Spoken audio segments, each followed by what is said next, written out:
makes me feel nervous. If you could just pop in the chat, please, that you can in fact see my screen, that would be really, really helpful. I'd appreciate that. Thank you. Fabulous. Thank you ever so much. Okay, so I am Susie Robbins. I am the founder and lead behaviour consultant for Susie Robbins Supporting Families Behaviour Consultancy. And I have a small team of other consultants with different specialisms, and we are striving to help parents and carers feel calm, confident and connected in their parenting journey throughout all the different obstacles and hurdles that we are presented with on the daily. So let's take a little look at what this means in terms of juggling work and family. So a little bit of background about me before we get started into talking about all of that actually. My pronouns are she and her. I am, as I say, a behaviour consultant. I also work with educators, and I'm a mum of 3 little boys. So my children are aged 11, 9 and 6. So I am deep in the thick of it in terms of parenting with you guys too. Excuse me. I've got over 10 years working with families and educators and different businesses, supporting them through this. And the way that I work is that I really look for holistic, evidence-based strategies. So we're not talking about things that you can do that shut behaviours down, because ultimately that is only a short-term solution. So we're looking at how we can meet the need that is fueling the behaviour that we're seeing. So it's very, very deep work. And as a result, I have a deep understanding of child development, emotion regulation, but also through the lived experience myself of parental overwhelm. I know that it's a lot. I experience it too. Again, the support that I offer is tailored to people like yourselves, educated, high-performing professionals, schools, school leadership teams, and parents and carers who are just really invested in wanting to make their family life a bit more enjoyable. Because when things are hard, it can be really easy to lose that sense of enjoying each other. So today we are going to be looking at just exploring what it is that are the unique challenges for parents and carers who are working as well as caregiving. And it's quite a unique set of circumstances. And we'll look at why these matter and what we can do about it. Now, I suspect that you guys are here for the what we can do about it bit, but I think it's really important to have that foundation of understanding so that we are all moving forwards from that same starting point. So I have a little task for you. No, I don't. I do, but that will be in a moment. But this is like the starting place for me. You may have seen variations of this quote online, that society expects us to work as if we're not a parent, and parent as if we didn't work.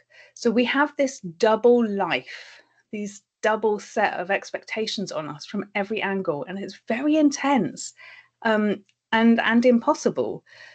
And it just made me think, of Batman. They're trying to get us to be Batman, live this secret double life and excel in all these different areas.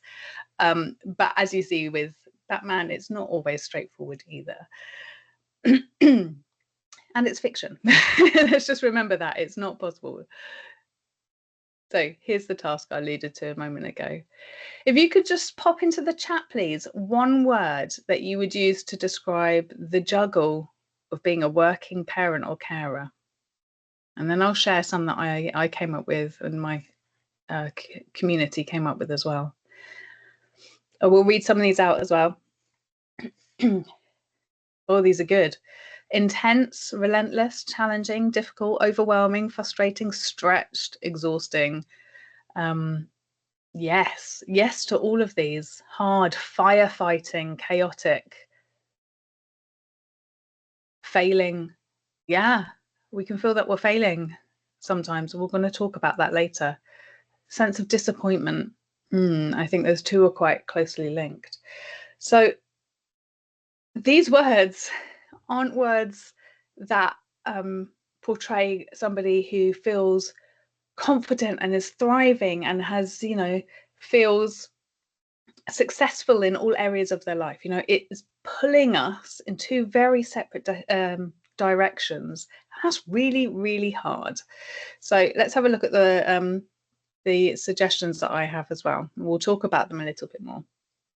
So the reality of being a working parent is, first one that came to my mind is time pressures.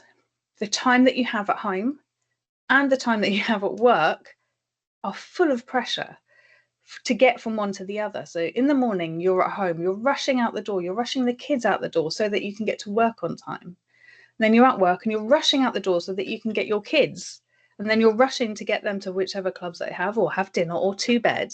And it's just this intense pressure cooker of rushing around, trying to fit 3 lives, at least 2 lives, double life, Batman's life, into one day. Burnout is real in working parents. There's not much more to say, to go into depth. I think I could do probably a whole other one on burnout, except that if you're feeling burnt out, I hear you. And this is a very big sign that something needs to change. Hopefully some of the strategies I've got for you a bit later will help with that.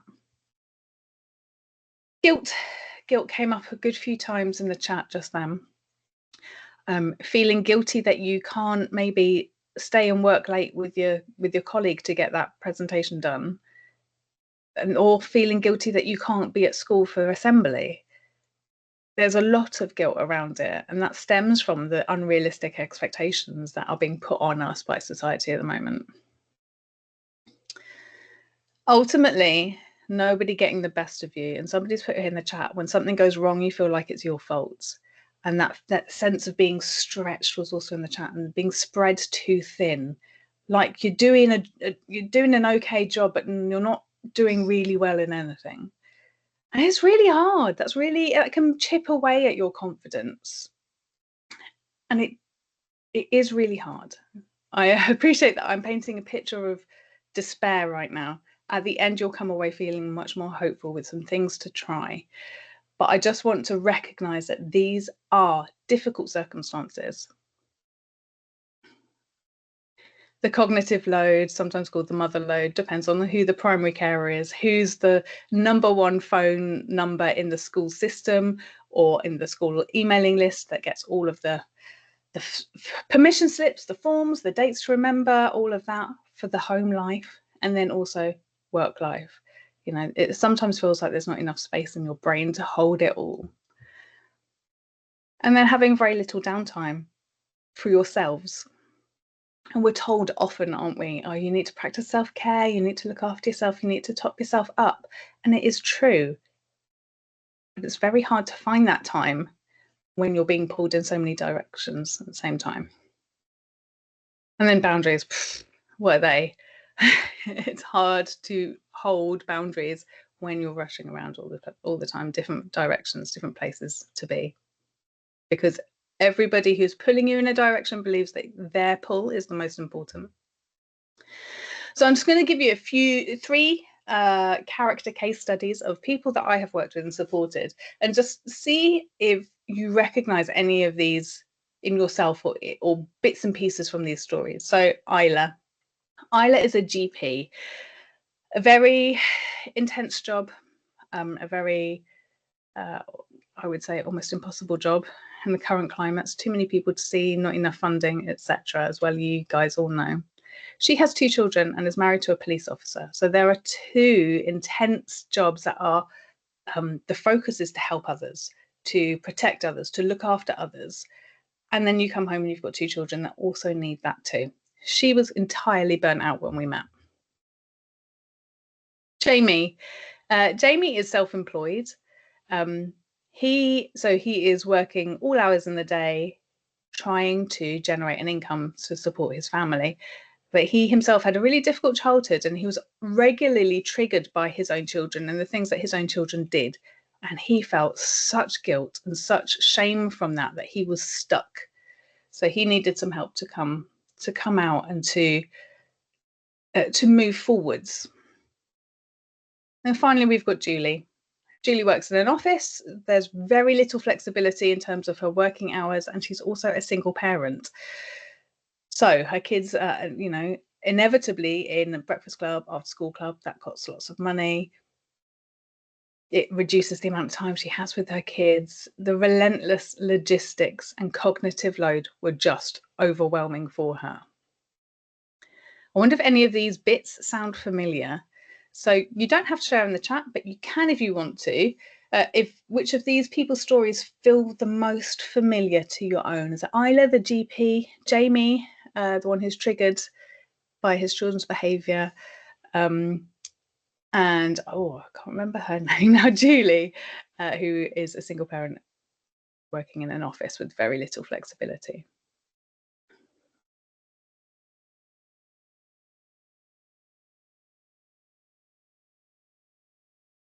So it's a good combination of people.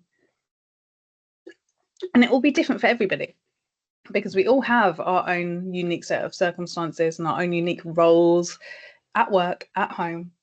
We all have different variations of support and the village, and the different places we can ask for help. So why does this matter? Off the top of my head, I can't remember the exact specific statistic, but there was a report done, and they found that something like 75% of working parents are stressed and worried about their children's emotional dysregulation. So stress from home can be so entirely all-consuming, can't it? And that can spill into your workplace. You can be doing your best to get the work done, but the back of your mind is niggling away about, I wonder if they're okay. Especially this time of year, going back to school can be really hard, really emotional. You can see lots of upset. I wonder if they're okay. I wonder if I did something wrong this morning to upset them. And it can spill into your workplace. That then will impact how well you can focus during the day, how productive you are, and the levels of engagement you're going to be able to give to your work, which then creates work stress, which then spills into your family life. So you've got this doom loop going on, and it's very hard to break out of that. When you're in this doom loop, you have less capacity to parent in this way that aligns with your values. Sure, I'm sitting in my nice, quiet, peaceful office with no children in the house right now, and I feel confident that I could manage, a complete meltdown with compassion and care and love and connection right now. But actually, when you're faced with that, there's often something else happening. There's something else going on. If I've had a bad day at work, it all feeds into our overall capacity. And that can bring up feelings of guilt and shame, which we're going to talk about a little bit later. But ultimately, it matters because you matter. And you are the most important piece of this whole puzzle. If you are able to strike a balance somewhere, somehow, hopefully some of my strategies shortly will support you with this, then you will be able to manage your workload at work as much as possible. And if not, that's a conversation with your manager rather than it being stemming from your difficulties at home. You're more likely to be able to have capacity to parent in the way that you want to parent, which means that you're going to feel more confident, you're going to feel better, and your children will feel better about themselves too. It all feeds into this nice cycle. We won't call it the doom loop anymore. I need to find a different name for the happy cycle. But your well-being is so important to that happy cycle. Okay, let's look a little bit at strategies that you can use at home. Now, I mentioned very briefly now that if life at home is going okay for you, but life at work is difficult, then that's a conversation to have at work. But you can only control the controllables at home, right? So let's have a look at this. I've split these into 3 different sections. So there are strategies for the first section, which is time and boundaries. Partake. So I'll explain what this means shortly. So partaking in an intentionally cleansing commute. Okay. If you are lucky enough, I suppose people could argue either way, to work outside of the family home, while you are commuting, I would really, really recommend spending some time focusing on how this part of your day is done now and preparing to shift roles, switch roles, get into the mindset of being a parent. Because what happens is when we go straight back into parenting, but we're in work mindset, we're in fix it mode. You know, we're problem solving, we're strategizing, we're doing all of these things, which are really brilliant skills to have. But our children don't want to be fixed. Our children want to be connected. They want to be heard and understood.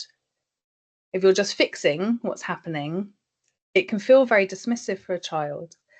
So if you are able to have some period of time, maybe say to yourself, okay, I'll get the train, I'll think about all the work stuff, I'll make a list to do for tomorrow. Then walking from the station to my home, I'm going to think about my kids and get into the mindset of how excited I am to see them, how long their eyelashes are, how tiny their little hands are. Or if you've got great big teenagers, you know, how funny they are, or isn't it incredible that they're taller than me now? You know, just these little quirks and things that remind us to feel connected and attuned to the family that we're going back to. That's all very well if you commute. If you do not commute, if like me, you work from the family home, there is a nice technique. You can do variations of this where, I don't know, maybe as you shut the laptop, you can imagine a beam of light, a bit like I want to say Star Trek, but like a beam of light that comes down from head to toe from your whole body, and as it reaches the floor, that is your work mindset done. Then you need to shift. Whatever works for you. I know that probably sounds a little bit woo-woo to some of you, but if you can find any little ritual that supports you, turning off your fix-it mode, your work modes, mindset, and beginning and look forward to the parenting side of things, that will really help. It allows a clear cut in your mind about boundaries, about who you're supporting, what you're doing, where your mind is at. Maybe you, as part of this process, you also think, okay, I might need to do 10, 15 minutes of work later, but now when I walk in the door, I'm going to connect with my children. This will help the overall dynamic in your home because your children will feel gathered up and welcomed and warmly received in that first impression of you coming home from school, from coming home from work. And when children feel better, you know, they behave better, which adds to that really nice cycle. So the pressure is off a little bit. So that's your cleansing commute. Now, using the time that you already have, I think it's really easy to, when you're in a state of overwhelm about, I've got children, I've got a job, how can I do both? How am I doing both? Just that overwhelmed sensation, it's just too much. Have a look at the hours, the actual time, not the tasks, the time that you spend at home with your family. It might be that you see your children at the cusp, you know, just for bedtime, just for a bedtime story. Use that time. You can stretch that time by 2 minutes and it won't have a huge impact on their routine, but it will have an impact onto how connected your child feels with you. So they won't need to then explore what we call connection-seeking behaviors. In the olden days, we used to call them attention-seeking behaviors, but connection-seeking is where it's at, you know. If you have actually 2 hours at home in the morning, it's quite a big stretch of time. You do have jobs you need to do, you have things that you need to do, but can you do them? Can you tick off your jobs, your morning tasks, like making the lunch, getting the kids dressed, with a little bit more of seeing the child that is in front of you? Can you do some like getting down to their level while you're helping them do their buttons up on their shirt? Giving them some lingering eye contact so that they know that they've been seen that day. Because when we're rushing around, and no blame or shame, like we've all been here, we've all done this, myself included. We don't take the time to look at what's in front of us. And that can have an impact on children's behavior, which has an impact on your home life stress, which then impacts doom loop. So stand back, objectively look at the time that you do have and see how you can make those interactions with your children a little bit more intentional. Because also when we have that connection with our kid, it's not just our kid that benefits. We feel better about ourselves too. We feel less like a work machine and more like a full human. Connecting with others is what makes us feel human. So this is very closely linked to using the time that you already have. It's making chores cheerful. Sounds very Mary Poppins and quite optimistic. But I just mean, as a parent and a carer, you have a set of things that you need to do. You need to feed your children. They do need to go to sleep. You need to wash them sometimes, right? So if you can use those 3 consistent things that you're going to have to do in your daily routine, in your weekly routine, and you can use them to be playful, if you can do that. Being playful doesn't come naturally to everybody, but if you can, again, that breeds that sense of connection. Connection breeds cooperation. If you can have a fun bedtime story, maybe tell each other a story, do 1 line each and see where it goes. It will be silly and that's nice. Play in the bath or play games while you're drying their hair. Try to lighten the mood of the tasks. So you're not in work mindset anymore where you're fix it, problem solve. Okay, I know I need to get 3 children in the bath, bang, bang, bang, then they need to be dressed, then the That's just staying in the work mindset mode.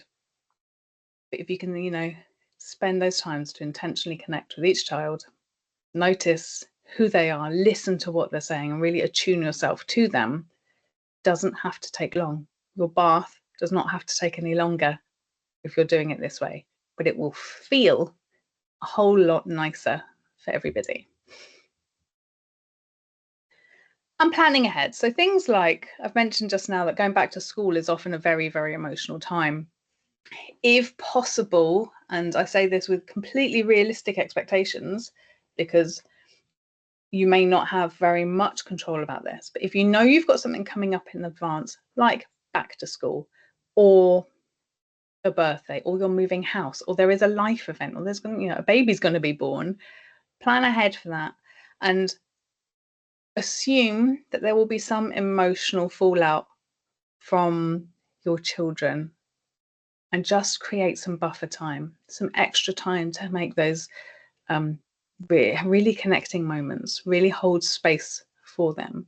And remember, the whole purpose of all of these things is not to add to your workload. We're doing it in the time we've already got. You're using the tasks that you already have to do, but you're changing the mood of it. You're changing from fix it to love and care and slowing down just a tiny little bit. But by planning ahead, if you can, and maybe if you work in shifts, request that actually, I might not be able to, I might be needed more at home during this time because we're moving house. Can I change shifts with somebody else? Something like that. Plan ahead and see what you can do with your kind of work schedule, or just create mental space and capacity for yourself. Okay, so this is the second of 3 different blocks of strategies. This photo is of Dr. Donald Winnicott. He's a British psychoanalyst, and he is famous for coining the term good enough mothering is what he called it, but we've moved on since then to good enough parenting. His concept, well, he did lots of research and discovered that being good enough, which incorporates small, manageable, safe failings to your child, and we'll talk more about what that means in a minute, is far more beneficial than striving to be a perfect parent. So, a manageable, safe failing of your child would be something like you forgot. I mean, arguably, this is the kid's fault anyway, but let's say that you've got a small child, you forgot to take their PE kit in and you can't get it into school. You've got to go to work. That's a small, manageable failing. Nothing awful will happen to the child, but what it will do is build their resilience and build their frustration thresholds and give them some really good life skills for when they become an adult. It might be that you're late to pick them up because there was traffic, or you got out late because of a meeting overran. Again, small, manageable failings. We don't need to go looking for ways to fail our children and to make them unhappy, because unfortunately we are going to do that for them anyway. But I really like Winnicott's concept. I think it gives us permission to take away that pressure that we do feel of trying to be the best employee or employer and the best parent or carer.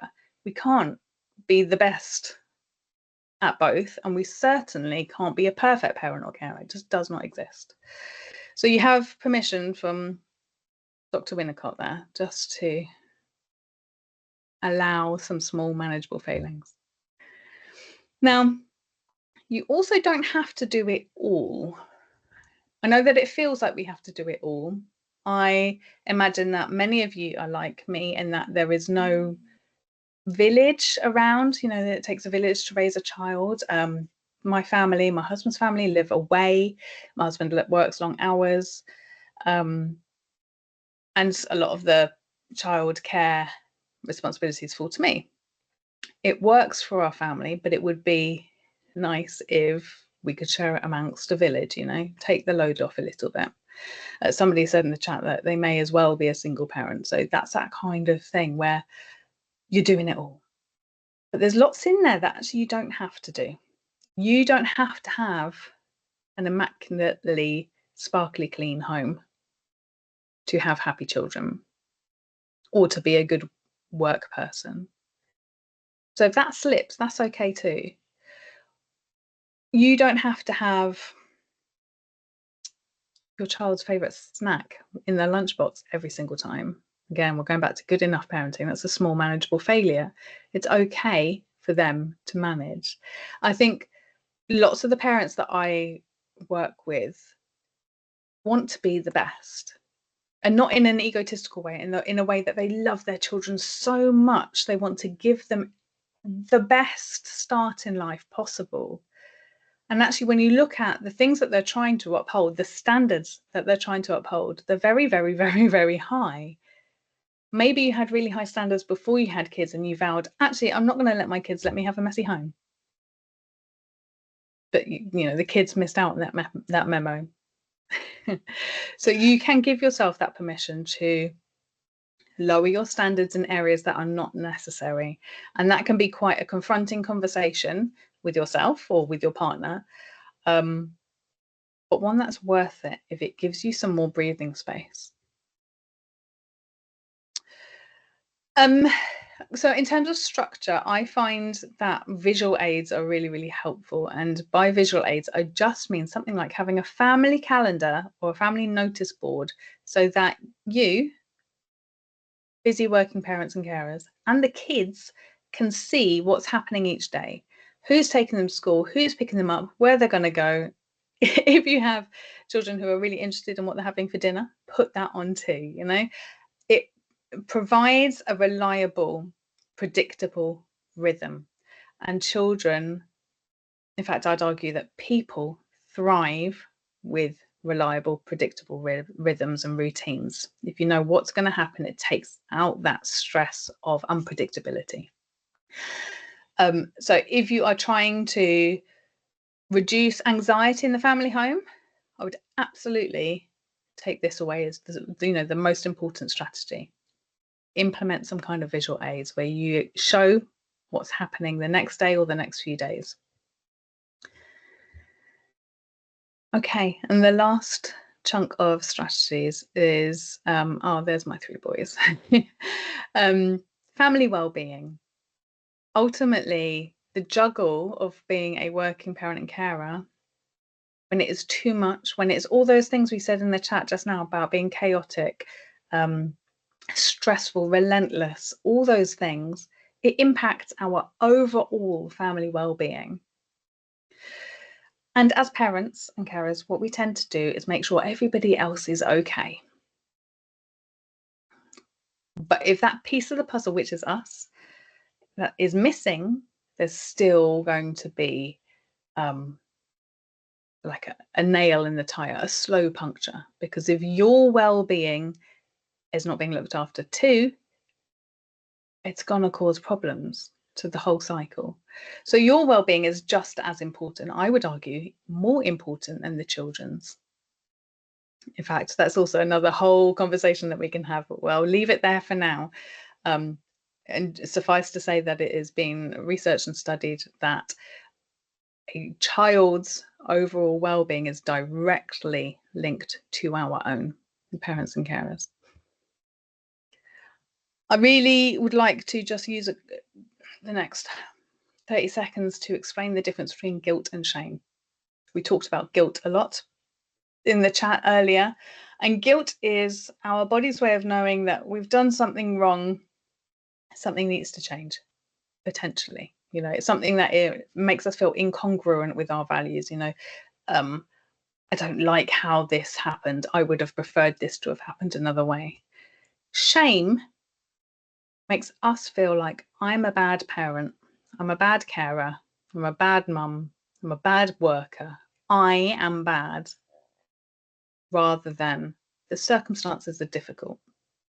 Shame has no place here.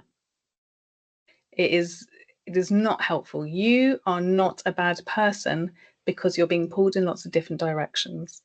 And again, it takes a monumental cognitive effort to draw that line and say, you know what, this is hard, but I'm doing the best that I can.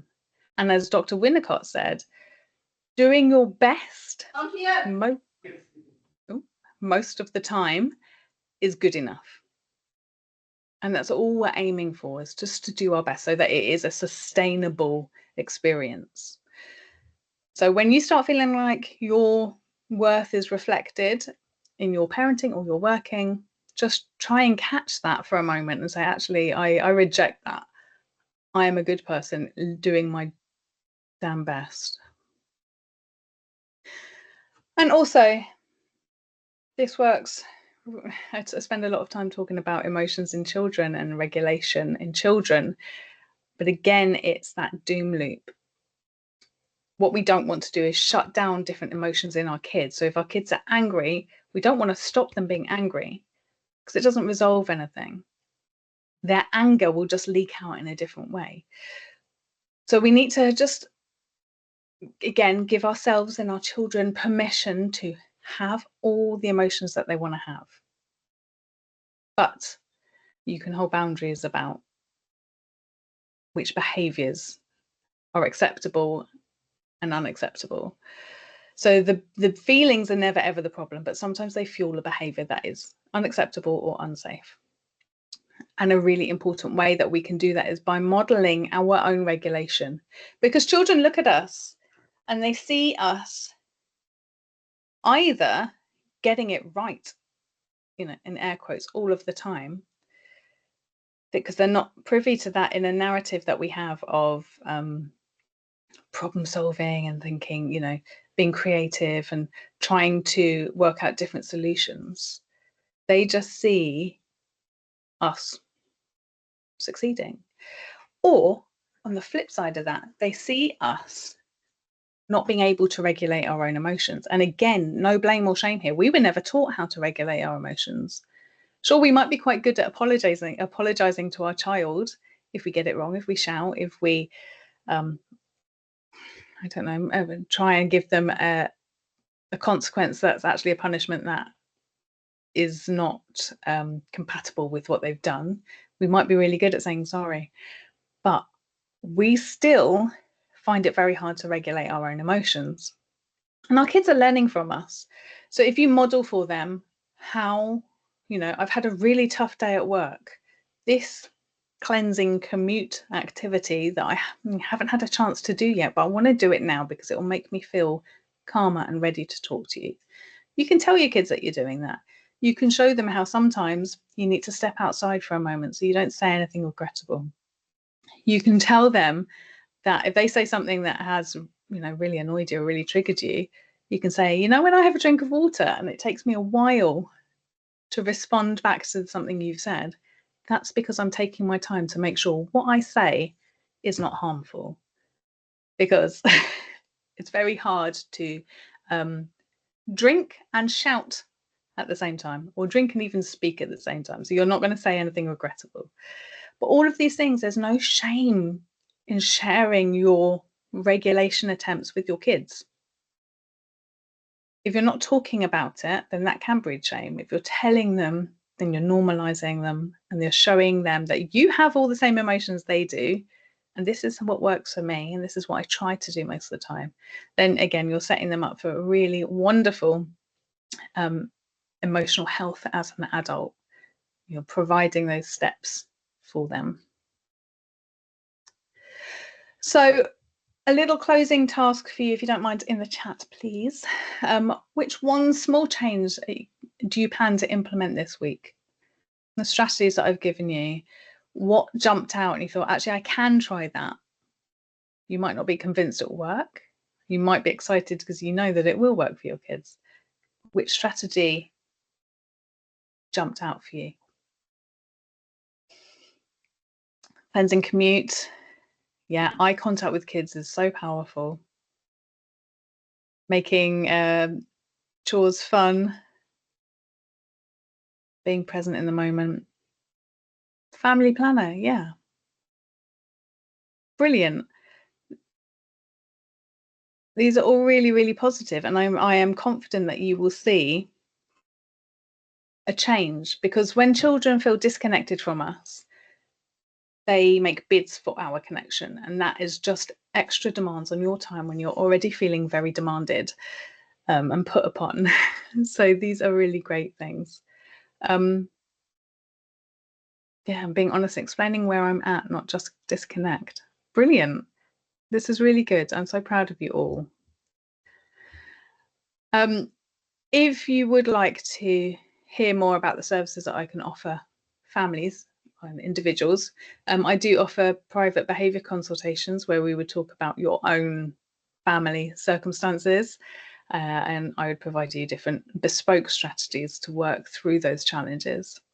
I also run lots and lots of workshops on topics such as emotion regulation, rudeness, siblings, boosting self-esteem, anger, listening, boundaries, got lots. And I have an on-demand training library that you can access to. These are nice things that people have said about me. But I have been doing my job for a very long time. And for me, as a parent rather than a behaviour consultant, being pulled in separate directions like you are when you have work and home commitments is one of the toughest things. It's that jumping between mindsets. So it is really, really hard. But as I say, the strategies that I've given you today, even if you implement one, if you can do it consistently for a week, you should notice a difference. And yeah, thank you very much for listening to me. If you would like to get in contact with me, here are my details. You can find me, the best place to find me probably is on Instagram, and it's susierobbins.behaviour. There we go. That's me. Thank you, Natasha. Over to you now. Thank you so much for your session. And good to see that there's so many people engaged as well in the chat too. It'd be fab to open up to any questions. If anyone has anything for Susie, either raise your hand or pop something in the chat box. I'll keep an eye on the chat, see if anything comes through. What I'll say is I'm very happy to talk about things I've talked about here, but if you want to talk more in depth about your own family situations, that's probably not an appropriate forum, but you can contact me in another way. I'm glad you found it helpful. Thank you. That's really kind feedback. I feel like I've put myself in a good position for if I ever have kids. Yeah, now you know. Right, well, if anyone does have... Oh, go on, Joanne. Hi. I can't go Joanne. to one of these without speaking. I wish I'd known you years ago. I'm afraid my kids are older now, but they're still coming back from university and still proving to be challenging. And they still want to know for tea, even now they're 21, 19. I don't think that'll ever change. Anyway, just thank you very much. Thank you. Thanks, Joanne. If there isn't anything, you've left your contact details, haven't you, Susie? Yes. I'll share around the slides and the recording is available. I thought that was a legacy hand, was it, Joanne? So I'll share around your information. So if people want to get in contact, they can. But otherwise, thank you so much today, Susie. You've been fantastic. And thank you for everyone else that has joined. I give you 50 minutes back in your diary. And say good afternoon. Thank you all. Thanks. Yeah, thank you. Thank you.